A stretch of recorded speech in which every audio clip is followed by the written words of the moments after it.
Aux politiques actuelles, j'y crois pas. L'UMPPS, le duo, là, j'y crois plus. Tu votes enfin, du coup, non, tu votes pas ou tu votes... Si, je vote toujours pour, et comment dire... Tu vois, les gens qui votent pour le moins pire, ben c'est moi. Je voterai pas pour Marine Le Pen, pas pour François Fillon, ça c'est sûr, Par mais... principe, moi, je pourrais pas voter pour Le Pen. Même si j'ai Le Pen-Fillon et que le programme de Fillon, il me met hors de moi, par principe, je pourrais pas. Mais tu préférais voter pour Fillon? Franchement, si t'as le deuxième tour Fillon-Le Pen, je vote pas. Ouais, moi non plus. Je sais pas, j'ai plus personne, il n'y a pas de centre, il n'existe pas, il est raccordé à la droite, mais c'est même pas normal. Le centre, il devrait être égalitaire, prendre des bonnes idées de gauche et de bonnes idées de droite. Bah là, à chaque fois, ils se rallient aux Républicains. Au bout d'un moment, c'est n'importe quoi. Je suis originaire de Strasbourg, mais pour l'instant, je fais mes études à Sciences Po Paris. Si je votais en 2017, oui, de toute façon. Aux 2 tours. Bon, après, je voterai probablement par procuration parce que je serai pas sur Strasbourg.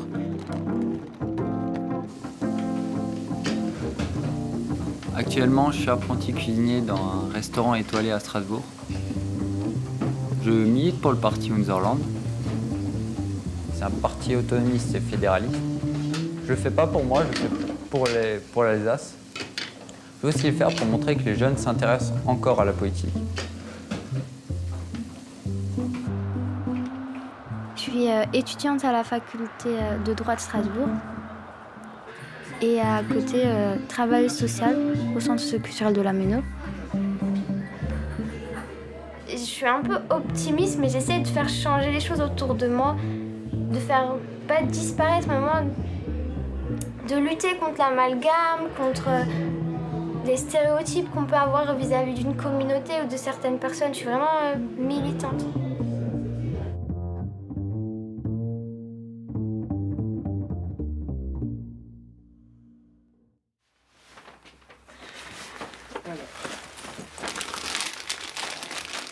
Ah, et donc, vous avez un emploi du temps qui n'est pas triste, hein. Quel est l'enjeu? C'est de faire 35 heures en 2 jours ou c'est... C'est pas tout ce qui est sur la feuille. Déjà, le jaune, c'est que pour les premières années. Et c'est quelle couleur pour les cours qu'on sèche? Non, j'espère qu'il n'y en a pas. Il n'y a pas... Ok, non, d'accord.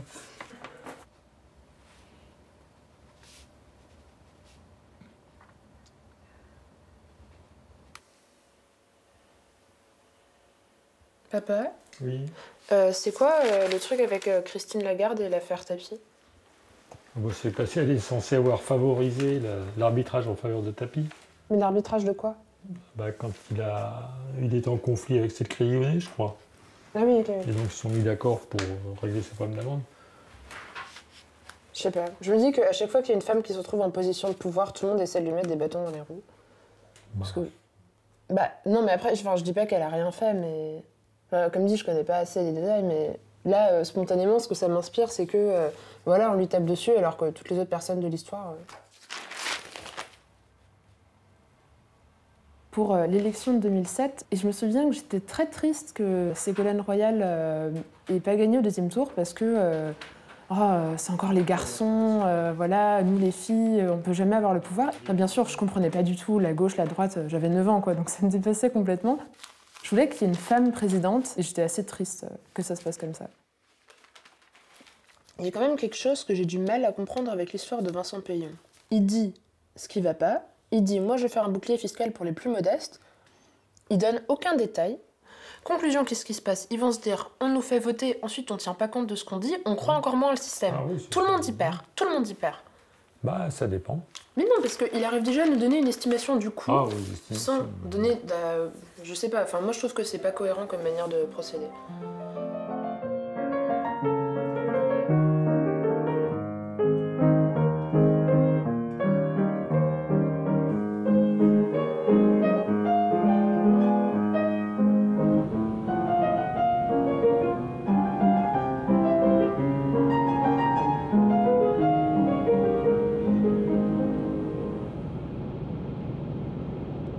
Le gouvernement, il a choisi de faire fusionner les régions.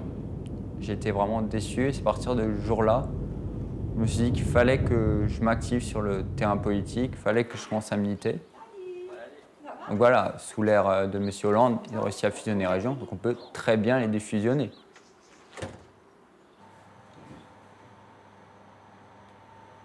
Ça va, je pose, c'est bon? Tiens, oui, là, tu l'as. Là aussi, t'as le robot. Bon, elle n'était pas tout à fait ronde, mais ça va? Non, c'est une vieille maison, hein. Ouais, mais c'est bien. Bah, c'est une grande, hein, déjà. Ouais. T'as pas fait une petite. Tu veux comment serré ou non? Ouais, normal. Ça te suffit ou tu veux que j'en Non, cherche? c'est J'en bon. ai encore quelques-uns. C'est bon. Ouais, comme ça, c'est bon. Ouais, merci. Et du coup, ouais, le côté politique, là, t'en es où, là? Parce qu'il te reste plus beaucoup de temps, quoi. Ouais. Tu fais ça la nuit, là? Tu dors? Ah, c'est vrai qu'en ce moment, c'est... Au niveau des élections législatives, bah, je vais me présenter en tant que suppléant sur la première circonscription de Strasbourg. D'accord. Donc avec Sabine qui sera la représentante. Elle est quoi, non? Infirmière? Elle est infirmière libérale, ouais. Le vote blanc, là, il n'est pas pris en compte? Non, mais c'est ça. Vote blanc, après moi je suis pas pour le vote blanc non plus. Je sais pas quel intérêt il a en fait. C'est bien de voter blanc, mais il y a qui est élu, on fait quoi?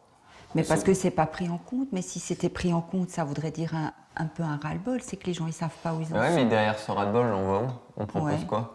C'est comme je dis souvent, c'est bien, on a voté blanc, on a râlé, ou certains ils râlent derrière leur ordinateur, mais on fait quoi derrière? On propose quoi?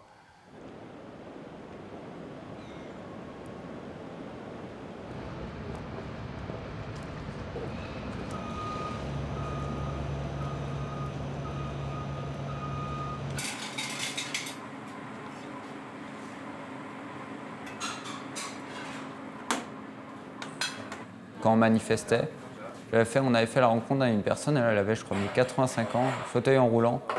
Elle nous avait pris les mains à un autre demi-militant, elle regardait, elle pleurait, elle était là.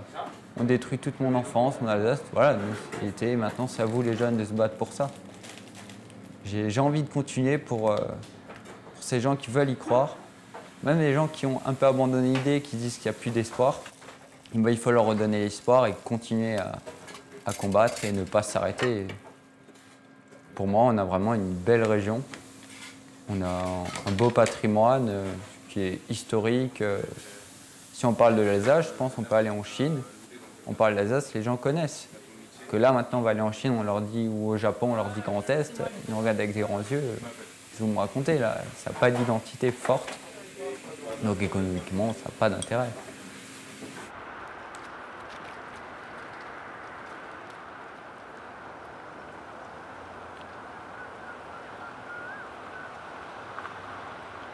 Écoute, on organise une conférence contre l'islamophobie, si ça t'intéresse. Le thème, enfin le titre sur l'affiche, c'est « Islamophobie et xénophobie à l'heure de la présidentielle ». Il y a un des porte-parole du CCIF, le collectif contre l'islamophobie en France, français. À 17h, t'as dit? Non, c'est à 13h, c'est le 17. Ouais, 13h le 17. Ça te parle pas, l'islamophobie? Si, justement, je reviendrai. Si ça m'intéresse, justement, je serais bien passé. Parce que je pense qu'en ce moment, on en parle beaucoup. Hein.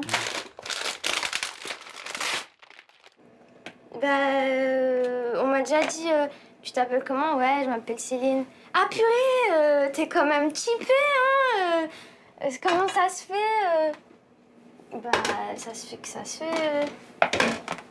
Ou alors, la fameuse question, t'es une quoi? Ouais, je suis française. Non, mais vraiment, dis-nous, qu'est-ce que t'es dans le fond? Vraiment. Issue de l'immigration, c'est un combat. Je suis musulmane et pratiquante, c'est un autre combat aussi. J'ai l'impression quand vous parlez d'islam, c'est un tabou. Faut éviter d'en parler. Ah ouais, t'es pratiquante, genre tu fais la prière et tout. Ouais, mais après, comment dire, ça fait pas de moi quelqu'un de super différente. J'ai le besoin de dénoncer l'islamophobie. En tant qu'habitante des quartiers populaires, j'ai le besoin de m'exprimer, de dénoncer. Je pense que c'est ancré en moi.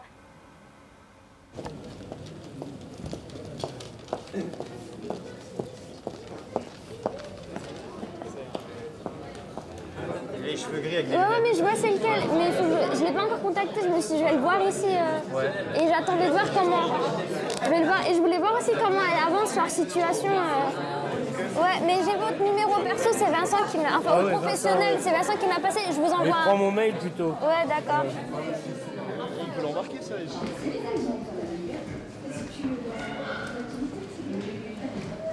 Poser la question de l'islamophobie, c'est poser la question du racisme.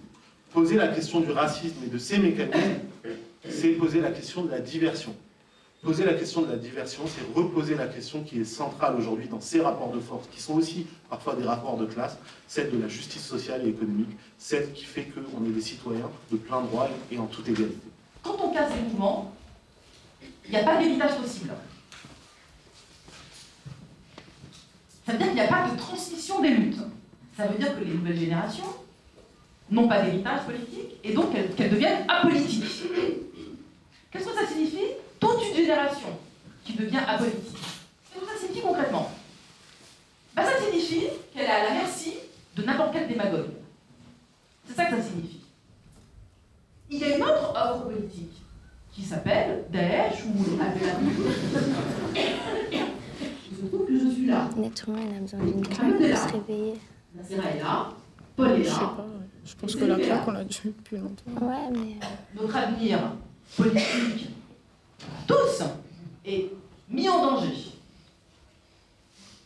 Je fais des ronds, non? Oui, oui, tu les tasses simplement. Mais Ok, ça marche. peut-être qu'on aura plus de chance. C'est joli, hein? Papa, Oui. je me posais une question. Est-ce qu'il y a que en Alsace qu'on mange des petits gâteaux pour Noël ou ça se fait... Je sais que ça se fait en Allemagne, mais ailleurs en France. C'est en Allemagne qu'on a commencé à faire la... Non, en France, il n'y a rien. Ouais, en Allemagne, mais dans d'autres régions, en France, ça se fait ou pas trop? Non, ça se fait pas. C'est grave s'ils font pas tous la même taille? Enfin, c'est plus gênant pour la cuisson parce que ça veut dire qu'ils risquent de pas cuire pareil. Ok.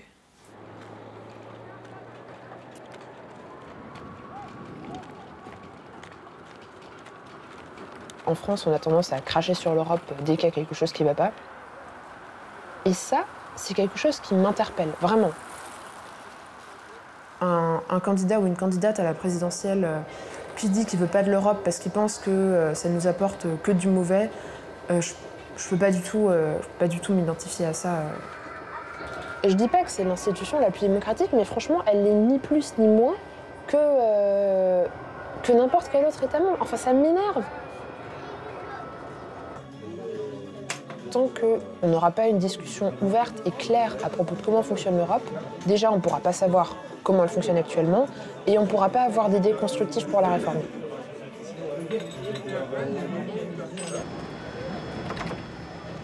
Bonsoir, je peux vous laisser? Pas de problème, bonne soirée. Bonsoir, je peux vous laisser? Munzerland, le parti alsacien. Donc on a un parti autonomiste et fédéraliste qui se réclame pour une Europe ouverte tout en ayant une certaine autonomie, donc des régions fortes pour un pays fort. Ça, mesdames, est-ce que je peux vous déranger 30 secondes? Est-ce que vous connaissez le parti Munzerland?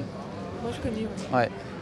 On est pour l'Europe, mais on est surtout pour faire des lois qui soient adaptées à chaque coin de la région. Je vais vous prendre un exemple simple, l'écotaxe. En Bretagne, ça ne plaisait pas aux Bretons. En Alsace, c'était un véritable enjeu économique pour nous, pour nos routes, vu qu'on a tous les transports des pays de l'Est qui viennent sur nos autoroutes. Nos autoroutes sont dans un état pas possible.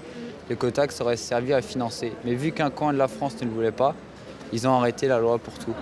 Non, ça serait pour des lois qui soient modulables selon le coin, selon les attentes. Et surtout, beaucoup de référendums. Voilà.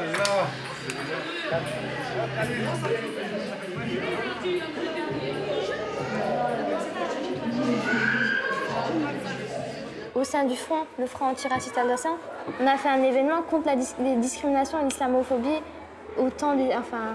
pendant les périodes d'élection, vu qu'on est en plein dedans là. Toi, tu votes? Non. Non. Une fois, j'ai voté, en fait, il m'a obligé. T'as voté par contrainte. Ouais, mais pourquoi tu votes pas? Ça m'intéresse pas. Ça t'intéresse pas? Tu crois pas ou ça t'intéresse pas? J'y crois pas.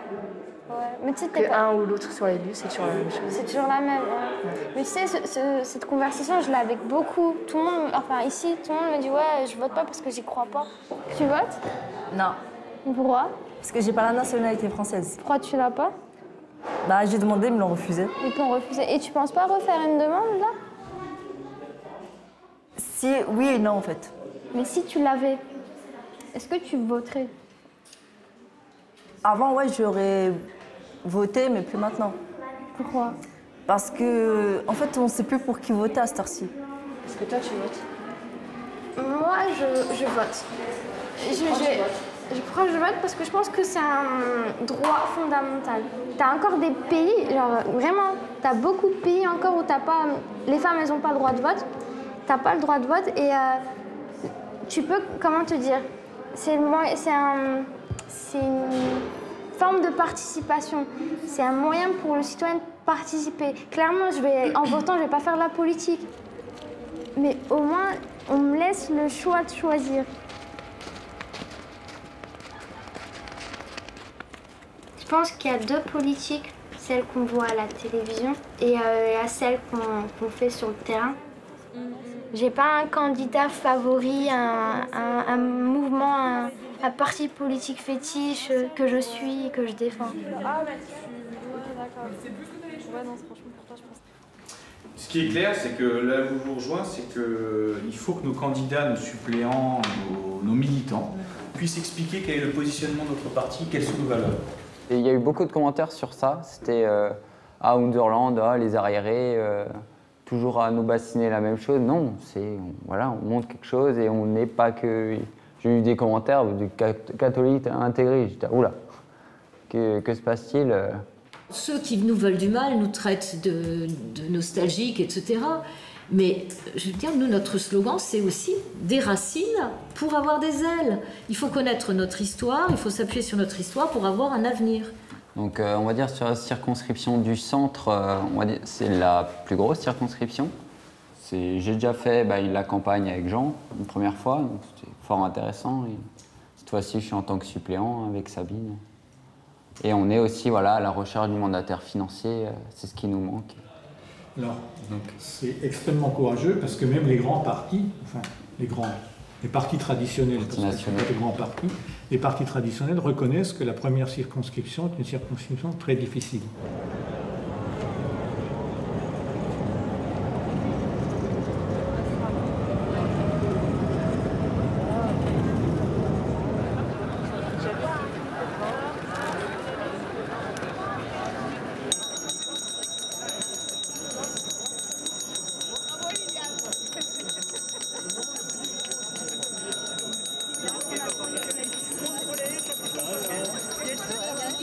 Merci. Vous connaissez le Tenez, monsieur.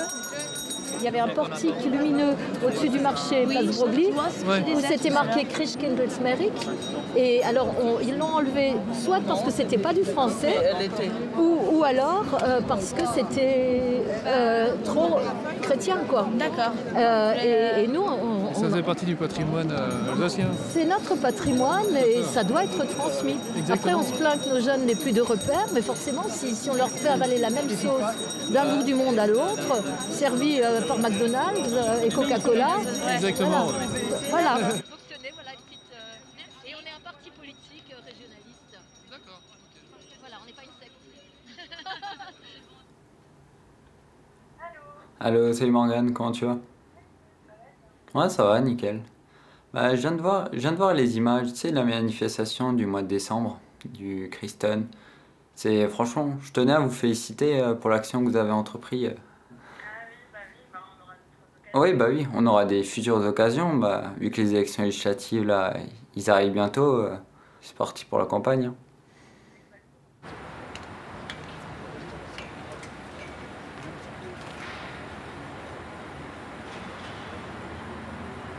On est quand même un nombre important. Ouais. Bah, la plupart de tous bords, plus personne n'a envie de voter actuellement. Ouais, ça, clairement, je pense qu'on est tous d'accord sur ça. Du petit collégien du petit village à la banlieue, ils ont les mêmes idées, ils n'ont plus envie d'aller voter, ils n'ont plus confiance. Moi j'ai envie d'aller voter. Ouais, mais la plupart des jeunes, je trouve quand même qu'ils n'ont plus confiance. Ça dépend, il y a beaucoup de jeunes qui sont super engagés et quand tu regardes au Front National, ceux qui sont les plus engagés, c'est les moins de 25 ans. Hein. Mais au Front National, tout le monde est engagé, tout le monde est politisé, c'est les seuls qui vont voter, c'est les seuls. On est en train, depuis je sais pas combien d'années, on vote pour leur faire barrage parce que c'est eux qui se mobilisent à chaque fois. Les régionales, au premier tour, c'était le premier parti, on a tous flippé, qu'est-ce qu'on a fait? Oui, mais en même temps, après, si on allait plus voter au premier tour aussi, peut-être qu'on pourrait élire des personnes... Mais voter pour qui? Parce que UMPPS... Oui, mais c'est pas...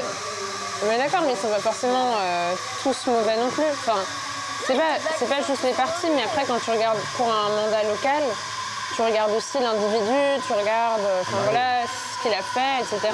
Et je pense que peut-être que les personnes ne se renseignent pas forcément énormément non plus, parce que de toute façon, ça les intéresse pas. Du coup, ils vont se dire, ils vont mettre tout le monde dans le même sac, alors que je pense honnêtement qu'il y a des élus qui travaillent et qui font des choses bien. Ils sont pas tous là à empocher des millions par mois et rien faire du tout. Quoi. Je suis d'accord, mais moi je pense qu'il faut tout changer, tout le système. Mais vraiment, tout. Tu changerais comment? Enfin, tu ferais quoi en fait? Tu modifies la Constitution? Mais moi, je suis même partante pour une une nouvelle république, tu vois. Pourquoi? Enfin, il y a quand même des choses qui fonctionnent. Ouais, mais là, regarde, t'es d'accord que tu me dis, il y a quand même des choses qui fonctionnent. Mais combien de temps encore? Il y a peu de choses qui fonctionnent encore et combien de temps ça va tenir? Ouais, mais enfin, tu ferais quoi en fait? Qu'est-ce que je ferais? Imaginons, genre, t'as une baguette magique, ok, et tu peux tout changer. Tu changerais quoi? Déjà, un truc à la Podemos, genre, c'est les gens du peuple qui gouvernent. T'as toujours les élites, t'as l'impression que c'est... Clairement, je rigole quand je dis ça, mais je vais le dire un peu pas vulgairement. Oui, mais vas-y. T'as l'impression que c'est une secte, tu vois. Ils sont tous sortis de l'ENA, ils habitent tous Neuilly, et c'est les mêmes qui sont tournés le pouvoir. Est-ce que, tu vois, t'as jamais eu quelqu'un du peuple ou quelqu'un qui... Moi, j'étais en Suède le mois dernier, et t'avais... on a rencontré une députée, mais la meuf, elle a dit clairement, je suis pas sortie d'une grande école, j'ai grandi dans mon petit patelin, c'est une meuf du peuple, tu vois. Tu penses pas que c'est quand même des postes qui demandent énormément de responsabilités, etc. Tu penses pas qu'il faut quand même avoir fait un minimum de... Enfin, il faut quand même un minimum de connaissances techniques, de connaissances du fonctionnement des institutions. Et ça, tu peux pas vraiment l'acquérir si tu viens d'une entreprise privée, par exemple. Faut une certaine connaissance. Mais pour moi, j'ai l'impression que c'est tout le temps les mêmes. Regarde, le FN, ils se le font passer de père en fille. C'est tout le temps les mêmes. On réadapte le système parce que la société a évolué. Ouais, mais après, il faut trouver des choses... Enfin, entre guillemets, c'est plus facile à dire qu'à faire, tu vois. C'est plus facile. Parce qu'après, si t'as pas d'idées précises... Mais moi, maintenant, à mon niveau d'études et tout, j'aurais pas d'idées précises. Mais... les gens qui ont étudié la matière, qui s'y connaissent, tu vois, je pense que c'est le moment de... Ah, mais du coup, c'est pas des gens du peuple, alors? T'as des gens du peuple qui ont fait des études, qui s'y connaissent pas peut-être en la matière. C'est pas forcément ceux qui sortent de l'ENA ou... Certes, à l'ENA, t'approfondis la matière, mais t'as d'autres études à côté. L'école publique, tu peux étudier le droit constit à la fac et tout ça. Tu vois, t'as sûrement d'autres personnes du peuple qui sont capables. Voilà, moi je parle peut-être de la réforme des régions. Il y a quand même 85% des gens qui étaient opposés. Et ils ont fait cette étude un peu partout. Même en Lorraine, il y avait plus de 80%. Je trouve, au bout d'un moment, si les gens sont tellement opposés, c'est qu'il y a peut-être une raison. Mais est-ce que tu penses qu'ils s'y connaissent? Parce que, quand je dis ça, je suis vraiment dans le cliché de la meuf de Sciences Po qui pense qu'elle sait tout et que personne d'autre sait rien. Je suis désolée, c'est pas exactement ce que je veux dire. Mais par exemple, pour la loi travail, honnêtement, les mecs qui manifestaient dans la rue, il y en a combien qui avaient lu la loi travail?